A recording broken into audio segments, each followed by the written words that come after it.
Pandemic has caused a big economic hit worldwide. New study shows millennials are being hit extra hard when it comes to credit card debt. On this show, we've talked many times.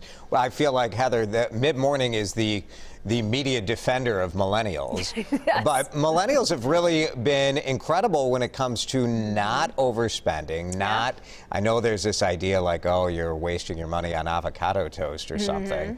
But it's our generation that's been more of the credit card generation, not the millennials. But they definitely are a generation living paycheck to paycheck and dealing with college debt on top of it. Right. And so the pandemic has really been tough when it comes to credit card debt, Heather. Right. The other thing that has happened, too, is these millennials were coming of age sort of in that time of the 2008 recession.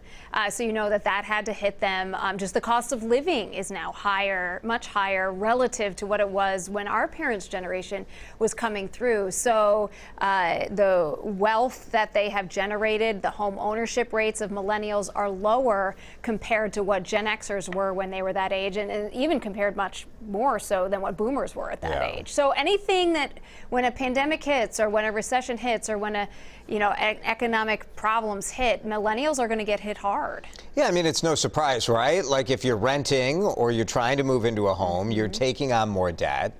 And, college debt is crushing. I think the reality is millennials now, the oldest millennials are in their upper 30s, almost 40. So you have to bear in mind, like, millennials are the moms and dads, they're the PTA presidents, that's what millennials are now.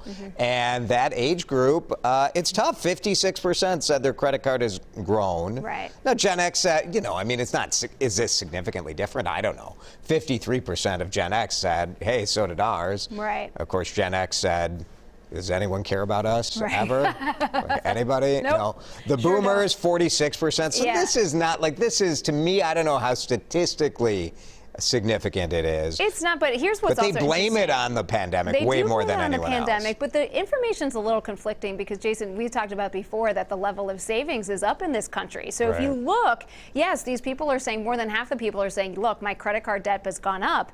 But the nation's total debt and delinquencies have declined. So it's once again a reminder of what they keep calling sort of that K-shaped recovery, is that the people who are doing well are doing really well, and the people who have lost their jobs and aren't doing well are really not doing well. Yeah, I think that is the key point, right? I think sometimes, like, we make it seem like the pandemic has been a nightmare for all.